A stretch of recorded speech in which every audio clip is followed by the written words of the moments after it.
সংঘাত বন্ধে শান্তির প্রতিষ্ঠা মানে ইউক্রেনের আত্মসমর্পণ করা নয় বলে মন্তব্য করেছেন ফরাসি president Emmanuel Macron.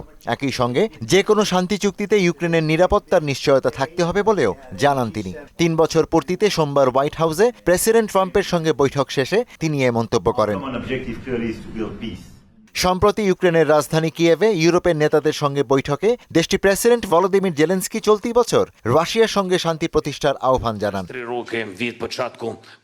Russia Ukraine চলমান যুদ্ধের ৩ বছর পূর্তিতে ইউক্রেনের বিষয়ে একটি প্রস্তাব উত্থাপন করা হয় জাতিসংঘের নিরাপত্তা পরিষদে। প্রস্তাবে মস্কোর কর্মকাণ্ড নিয়ে নিন্দা ও ইউক্রেনের আঞ্চলিক অখণ্ডতার প্রতি সমর্থন জানানো হয়। এতে রাশিয়ার পক্ষে ভোট দেয় ওয়াশিংটন। ভোট দেয়া থেকে বিরত থাকে মার্কিন দুই মিত্র যুক্তরাজ্য ও ফ্রান্স। অন্যদিকে জিম্মিদের মুক্তি দেওয়ার সময় হামাস কোনো আনুষ্ঠানিকতা না করলে কারাবন্দীদের মুক্তি দেওয়ার নতুন শর্ত দিয়েছে ইসরায়েল। এর আগে শনিবার ৬ ইসরায়েলি জিম্মিকে মুক্তি দেয় ফিলিস্তিনি সশস্ত্র গোষ্ঠী হামাস।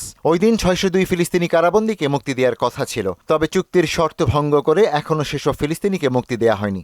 এরই মধ্যে গাজায় ধ্বংসস্তূপের ভেতর থেকে আরও ৫ জনের লাশ উদ্ধার করা হয়েছে। এতে ৪৮,৩৫০-এ উন্নীত হয়েছে প্রাণহানি।